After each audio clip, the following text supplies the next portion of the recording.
Hi, my name is Sarah Mitchell, 29 years old. 2 weeks ago, after business trip of my career, I returned to my dream house overflowing with excitement. But instead of comfort, I found a locked door and strangers living inside. That night, my parents looked me straight in the eye and said, "We sold your house." Little did they know, they had just made the biggest mistake of their lives. Before I tell you what happened next, let me know where you're watching from, and thank you for being here. Let me back up and explain how we got here. Because this betrayal didn't happen in a vacuum. It was the culmination of 29 years of being the responsible daughter in a family that worshipped at the altar of my brother's feelings. Growing up in Austin, Texas, I was what you'd call a high achiever. Straight A's, captain of the debate team, full scholarship to UT for computer science. My parents, Robert and Linda Mitchell, were proud of me, sure, but their pride always came with conditions, always had this undertone of, well, Sarah can handle herself. Tyler, on the other hand, Tyler was their precious baby boy who needed protecting from the harsh realities of life.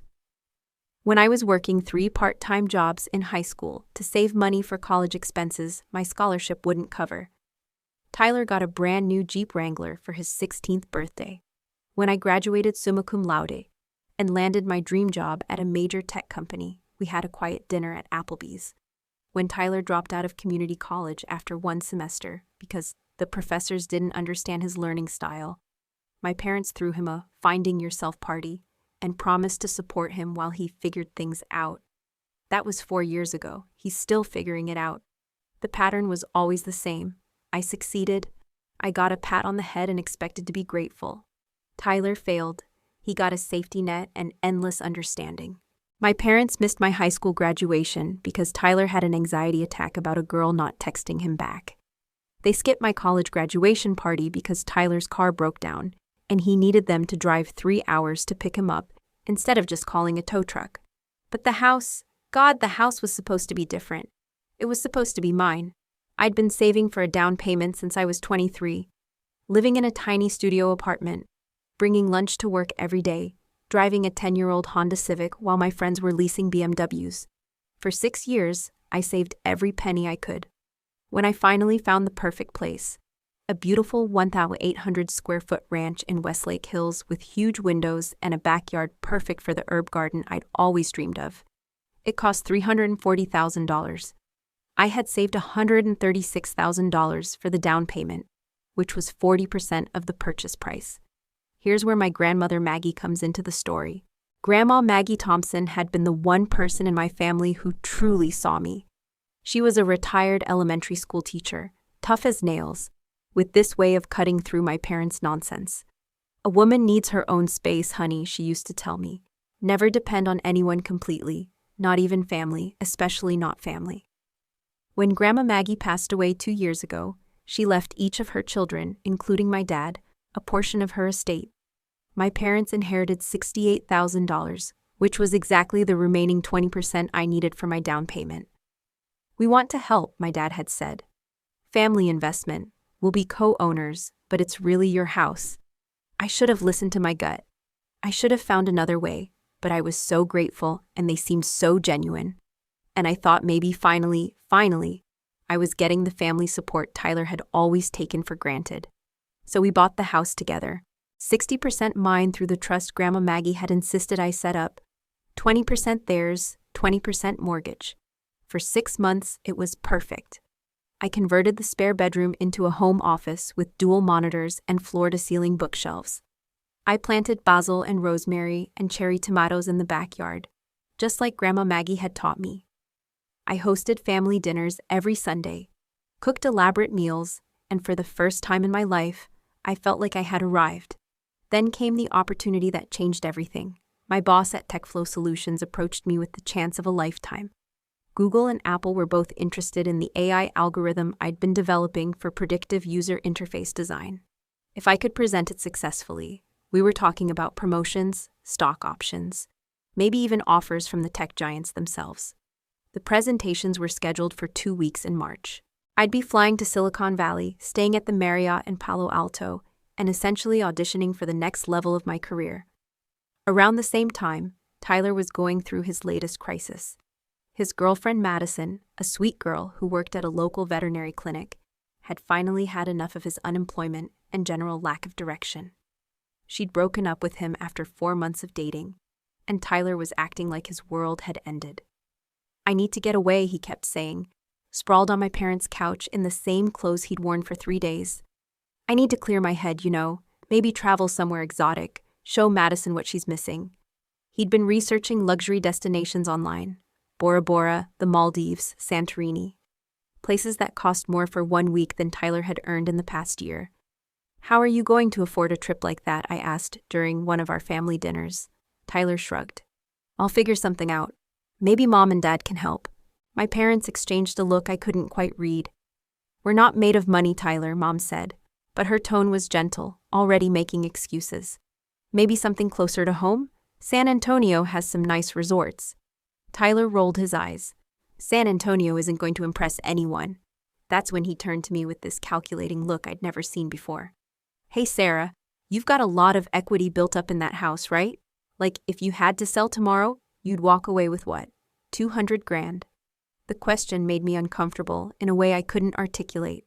"I'm not selling the house, Tyler. I just bought it." "I'm not saying you should," he said quickly. "I'm just curious about the math." My parents were asking questions too, about property values in Westlake Hills, about how quickly houses were selling in the current market, about the paperwork involved in real estate transactions. I told myself they were just making conversation.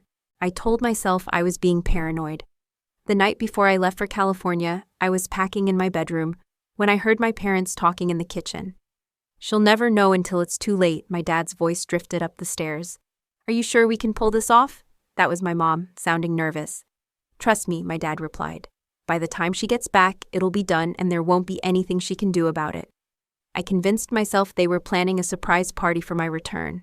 Maybe they were finally going to celebrate one of my achievements, the way they celebrated Tyler's existence. God, I was so naive. The 2 weeks in Silicon Valley were a whirlwind. The presentations went better than I could have dreamed. The Google team was impressed with my algorithm's ability to predict user behavior patterns. Apple's executives spent an extra hour with me, discussing potential applications and asking technical questions that showed they were serious. My boss was practically giddy. "Sarah, I think we're looking at a promotion and a significant equity package. This could change everything for you." I was flying high, literally and figuratively, on the plane back to Austin. I kept checking my phone, expecting texts from my parents asking about the trip, maybe planning a celebration dinner, but my phone was quiet. When I landed at Austin Bergstrom at 9:45 p.m. on that Friday night, I was exhausted but exhilarated. I just wanted to get home, take a hot shower, and process everything that had happened. The Uber ride to Westlake Hills took 35 minutes through light traffic.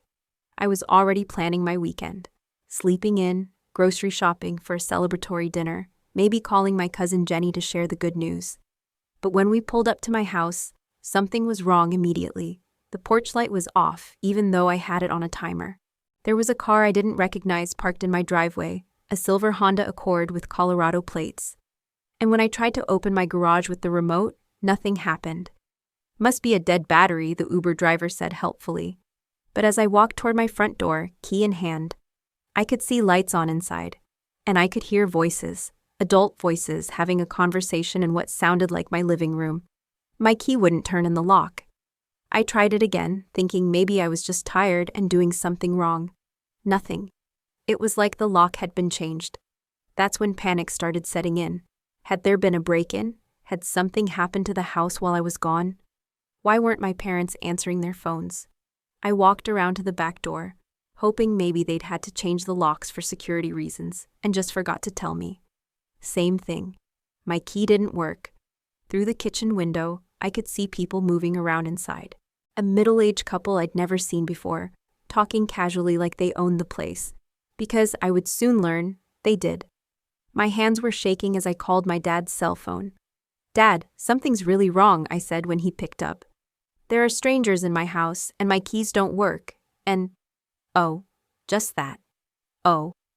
Like I'd told him it might rain tomorrow. "What do you mean, oh?"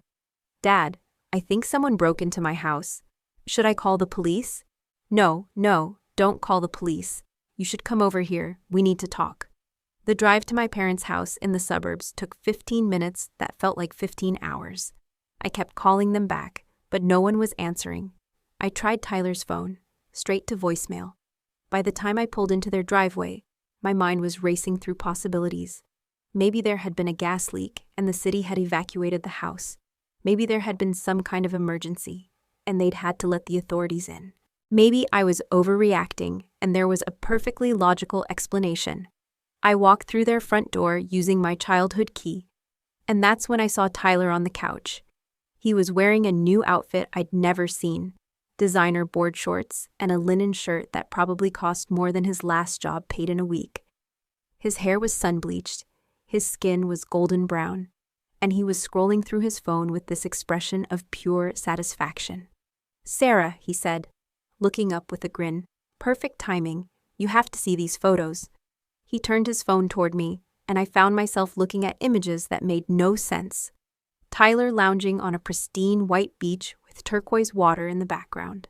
Tyler in an infinity pool with a drink in his hand.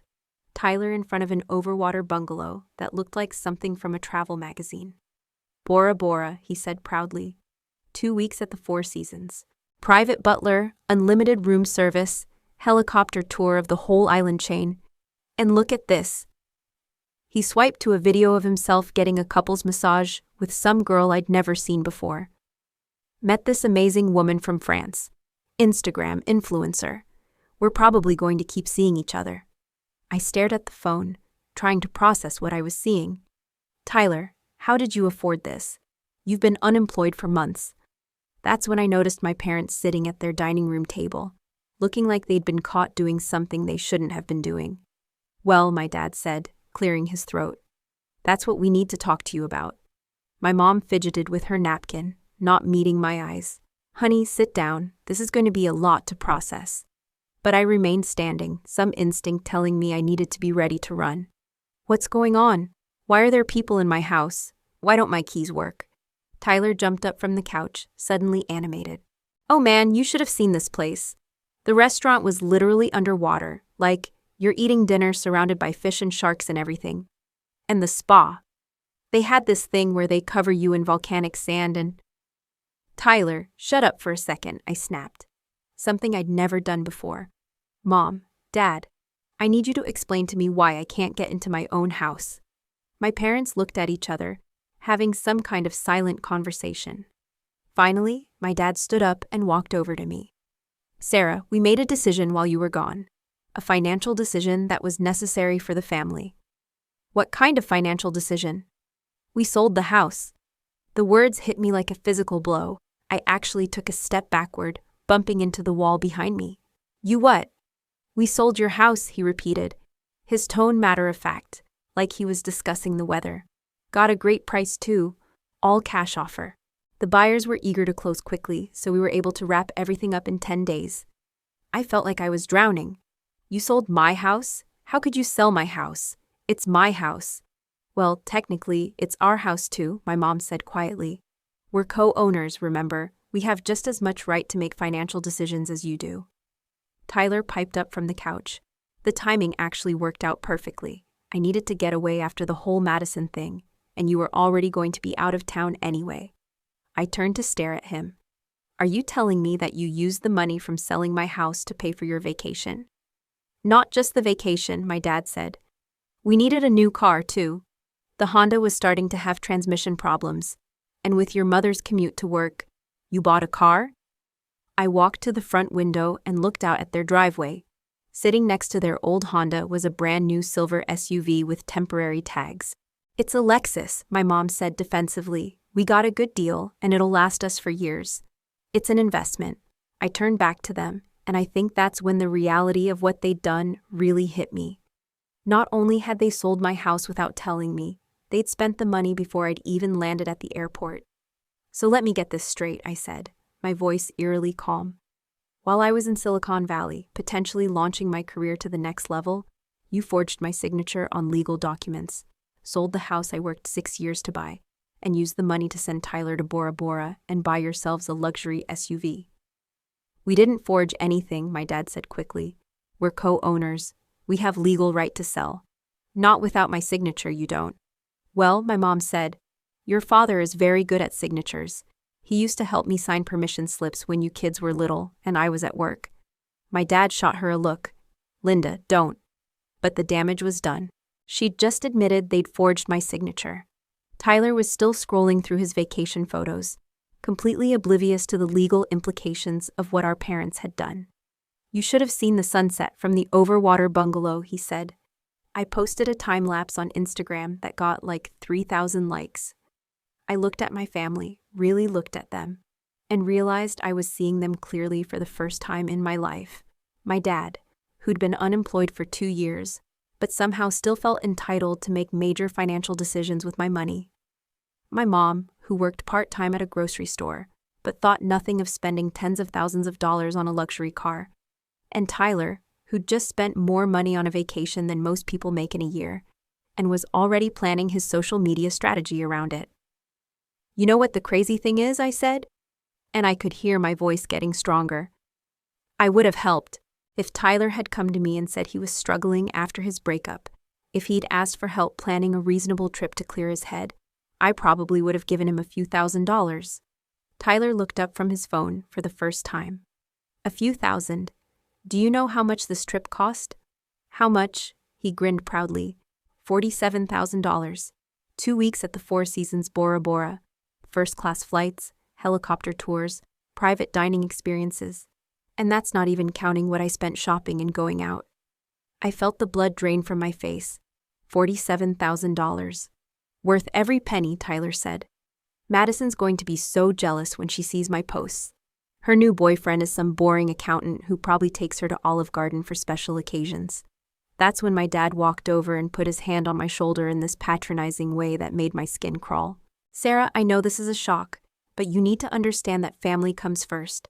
Tyler was in a really dark place after Madison left him. He needed this trip for his mental health. His mental health. Yes. And you're doing well financially. You can always buy another house. But Tyler needed this opportunity to heal and grow as a person. I looked at my dad's hand on my shoulder, and something inside me just snapped. I started laughing. Not a happy laugh. Not a nervous laugh. A cold, knowing laugh that seemed to come from somewhere deep in my chest. What's so funny? My dad demanded, dropping his hand. I looked at each of them, my parents who'd raised me to believe that being responsible and hardworking was admirable, right up until it became inconvenient for them. Tyler, who'd learned that his feelings were more important than other people's financial security. And I smiled. What's funny, I said, is that you think you're so smart. You think you pulled one over on me. You think I'm just going to accept this and move on and buy another house and pretend this never happened. My dad's expression shifted from annoyance to concern. Sarah, you're scaring me a little bit. I think you need to sit down and think about this rationally. Oh, I'm being perfectly rational. In fact, I'm probably thinking more clearly than I have in years. I pulled out my phone and started scrolling through my contacts. What are you doing? My mom asked. Making a call? To who? I found the number I was looking for and hit dial. Jessica? Hi, it's Sarah. I know it's late, but I need a lawyer. A really good lawyer. Can you meet me tomorrow morning? My family was staring at me like I'd grown a second head. Sarah, hang up the phone, my dad said firmly. We can work this out as a family. But I was already walking toward the door.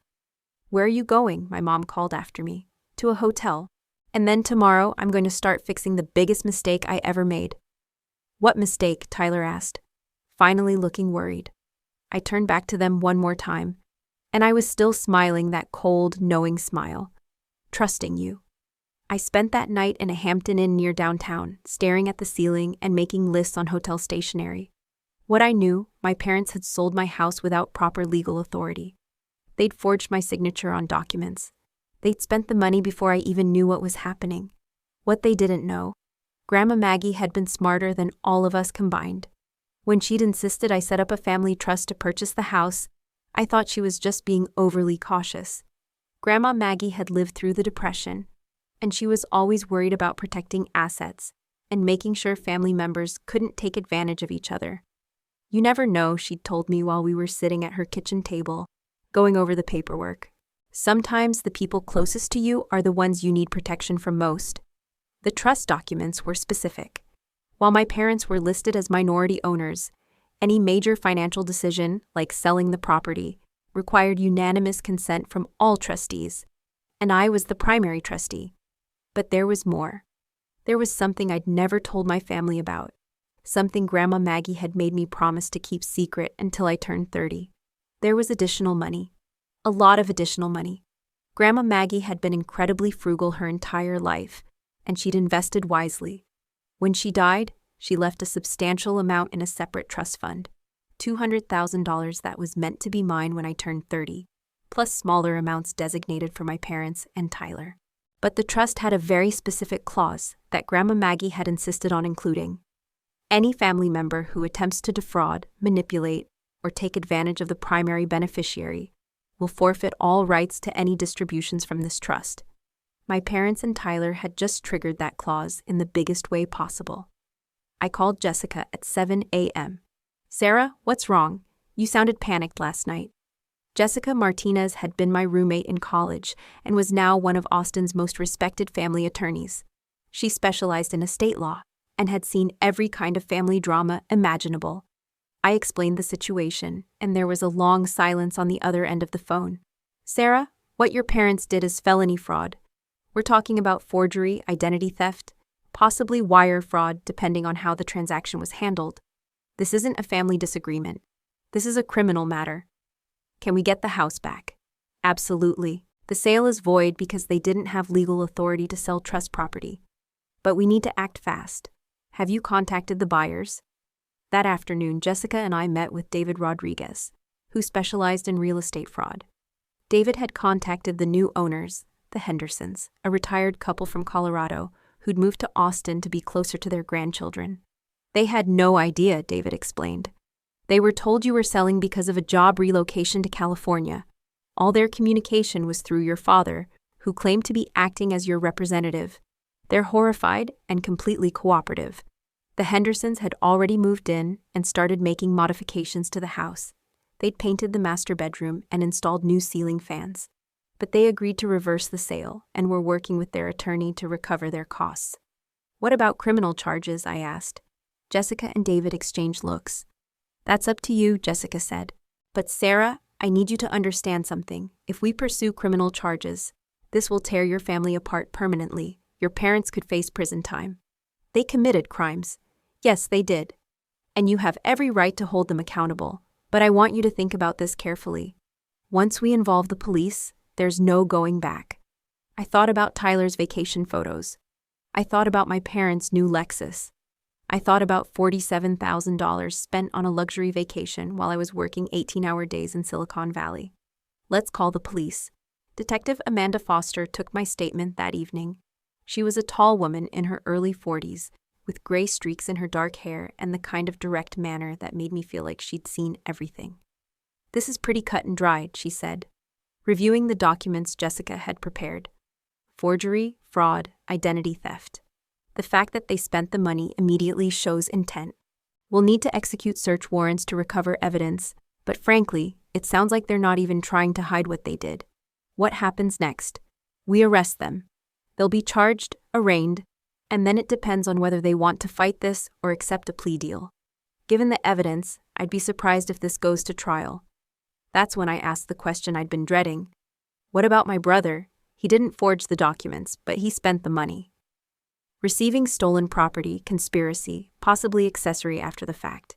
He knew the money wasn't legitimately obtained, and he participated in the scheme. He's looking at charges too. I went back to the Hampton Inn and called my cousin Jenny, the only family member I trusted completely.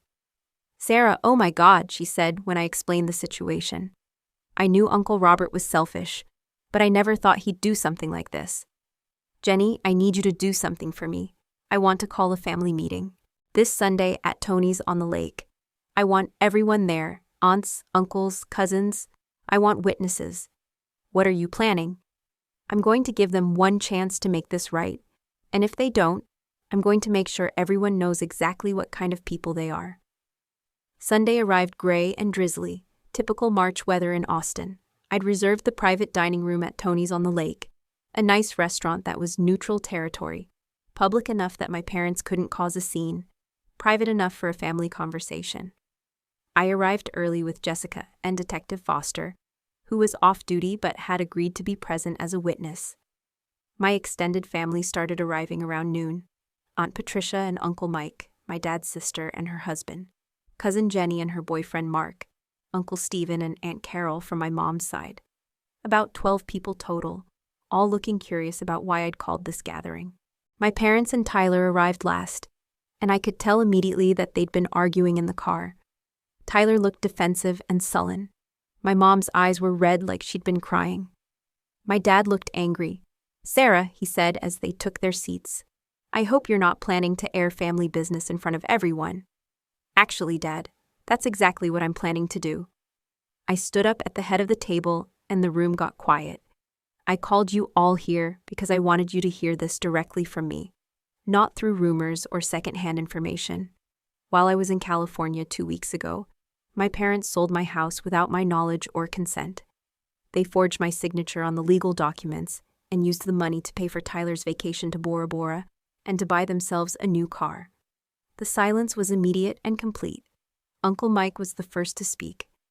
"Robert, tell me she's exaggerating." My dad's jaw was clenched tight. "This is family business, Mike. It doesn't concern you." "Actually, it does concern all of you," I said. "Because what my parents don't know is that they've just lost a lot more than my trust." I nodded to Jessica, who opened a folder and pulled out a set of documents. Grandma Maggie left a substantial trust fund that was supposed to be distributed when I turned 30. $200,000 for me, $50,000 each for my parents, $25,000 for Tyler. I watched the blood drain from my dad's face. But the trust had a very specific forfeiture clause for family members who tried to take advantage of the primary beneficiary. By committing fraud against me, they've triggered that clause. They've lost their inheritance. My mom gasped. "My mother's money." "Your mother's money is gone. All of it." Tyler jumped up from his chair. "This is bullshit. We didn't know about any trust fund." "You didn't know about it because you weren't supposed to know about it until I turned 30. But you know what you did know? You knew that house wasn't yours to sell." That's when Tyler lost it completely. "You selfish bitch," he screamed, lunging toward me across the table. "You've had everything handed to you your whole life. You make 6 figures.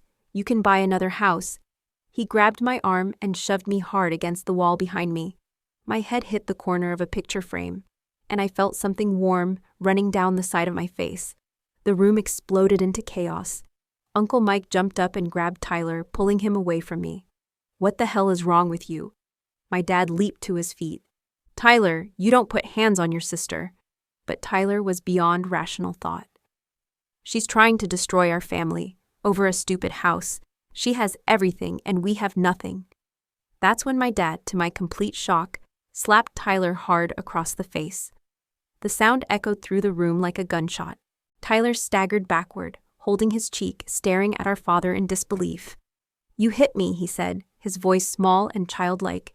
"You assaulted your sister," my dad replied. But I could see him starting to realize the magnitude of what had just happened. My mom tried to grab my arm. "Sarah, honey, we can fix this. Family forgives family. We'll pay you back, I pulled away from her, touching the cut on my scalp that was still bleeding. "You'll pay me back? With what money?" "Tyler spent $47,000 in 2 weeks. You bought a car you can't afford. You don't have jobs that can support paying back what you stole." That's when Detective Foster stepped forward and showed her badge. "Robert Mitchell, Linda Mitchell, Tyler Mitchell, you're under arrest." The next few minutes were surreal. Detective Foster reading my parents their rights, while my relatives sat in stunned silence. Tyler being handcuffed, still claiming that he was the victim in all of this. My mom sobbing as she realized that her neighbors would see her being taken away in a police car. But the moment that will stay with me forever was when my dad, hands cuffed behind his back, looked at me with pure hatred and said, "I hope you're happy. You've destroyed your family over a house." And I looked back at him, blood still trickling down my face from where my brother had shoved me into the wall. And I said, "No, Dad. You destroyed this family the day you decided Tyler's feelings were more important than my rights." The legal proceedings moved quickly after that. My parents and Tyler were charged with multiple felonies: fraud, forgery, identity theft, conspiracy. The evidence was overwhelming: forged documents, financial records, Tyler's social media posts showing him spending the stolen money. Their attorney advised them to take plea deals. My parents received 18 months in prison with 5 years probation and full restitution. Tyler got 12 months with 3 years probation, plus anger management classes and community service. The house was returned to me within 60 days. The Hendersons were fully compensated for their expenses and inconvenience, and they actually sent me a beautiful flower arrangement with a note saying they hoped I'd be happy in my home. But the real aftermath was more complicated than any legal resolution. My parents' friends and neighbors learned what had happened when they were arrested. My dad's former colleagues at the car dealership heard about it through the local news coverage. My mom's co-workers at the grocery store started treating her differently. Tyler's friends, the ones who'd been impressed by his luxury vacation photos, suddenly weren't returning his calls when they realized the money had been stolen from his sister. The three of them, who'd been so united in their belief that I was being unreasonable, started turning on each other once they realized the full consequences of their actions. My dad blamed my mom for going along with the plan. My mom blamed my dad for coming up with it in the first place. Tyler blamed both of them for not warning him that the money was stolen. But the person who surprised me most was my cousin Jenny. "Sarah," she said when she called me a few days after the arrests, "I owe you an apology." "For what?" "For years, I watched Uncle Robert and Aunt Linda treat you differently than Tyler, and I never said anything. We all did. We saw how they prioritized his needs over yours, how they took credit for your accomplishments but made excuses for his failures. And we just let it happen. Jenny, that wasn't your responsibility. Maybe not. But we're family too, and we should have stood up for you." Over the following months, I heard from other relatives who expressed similar sentiments. Aunt Patricia told me she'd always been uncomfortable with how my parents handled Tyler's chronic unemployment, but hadn't known how to address it without causing family drama. Uncle Mike said he'd suspected for years that my parents were financially irresponsible, but never imagined they'd steal from their own daughter. The support from my extended family meant more to me than I'd expected. For the first time in my life, I felt like people were seeing the situation clearly, without the filter of my parents' manipulation and Tyler's victim narrative. But the most profound change was in how I saw myself. For 29 years, I'd internalized the message that I was somehow less deserving of support, understanding, and priority than my brother. I'd accepted that my achievements were expected, while his failures required family rallying around him. I'd believed that being strong and capable meant I didn't deserve the same consideration as someone who was sensitive and needed more help. The therapy I started attending helped me understand that this wasn't normal family dynamics. This was a pattern of emotional abuse disguised as love. "Your parents didn't fail to see your worth," Dr. Williams explained during one of our sessions. "They saw it clearly. That's why they felt comfortable taking advantage of you. They knew you'd be successful enough to recover from their betrayal. They knew you were strong enough to handle being victimized. They counted on your competence to enable their irresponsibility." It took me months to fully grasp what she meant. My parents' treatment of me wasn't accidental or unconscious. They deliberately cultivated a family dynamic where I was the one who gave and Tyler was the one who received. Because it served their interests to have one child they could rely on and one child who would always need their help. Tyler's need made them feel important. My independence made them feel useful when they needed something from me, and resentful when I succeeded without them.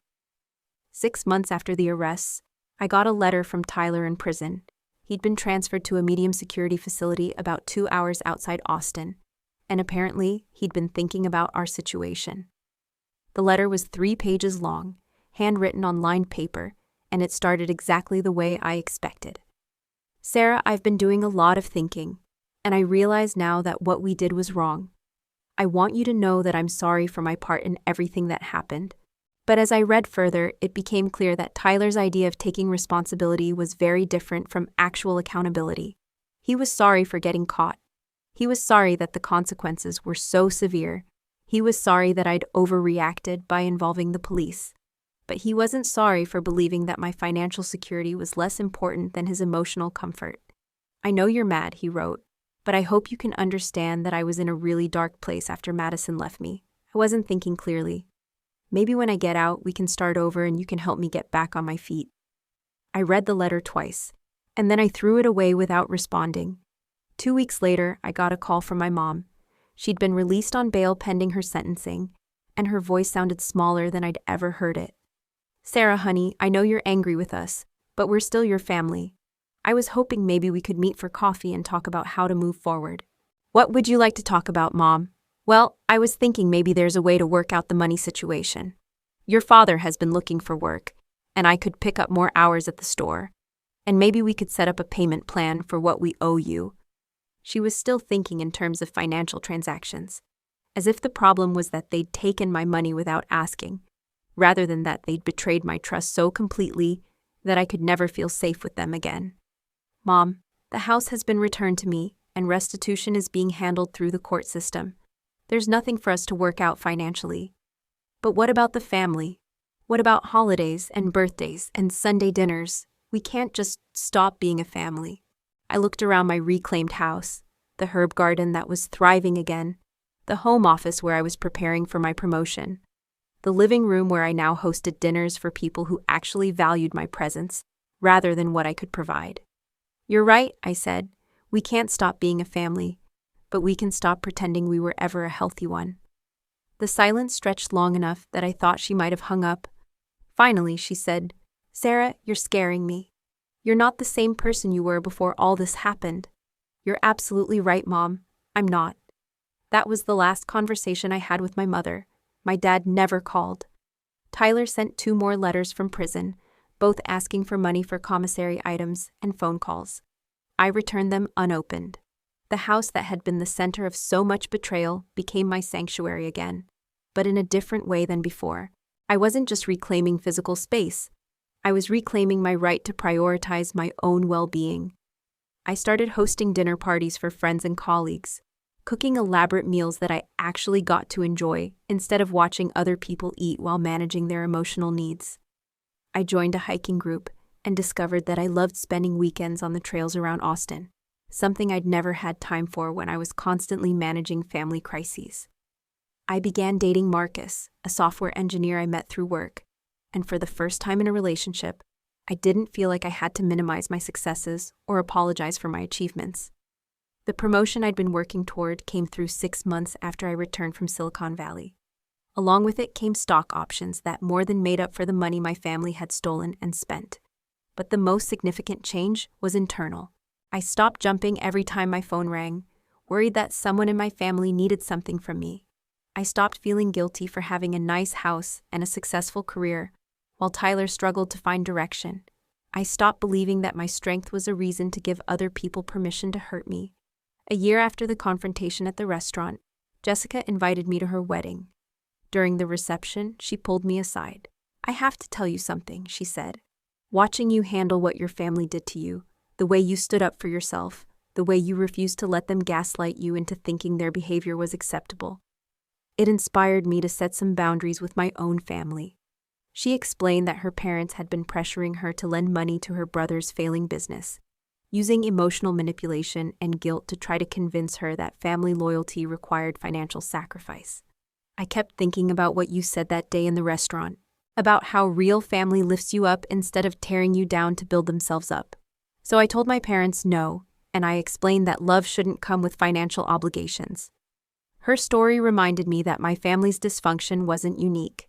Across the country, there were people trapped in similar patterns of manipulation, exploitation disguised as love, and emotional abuse justified as family loyalty. That's part of why I decided to share my story publicly. I know some people will think I was too harsh.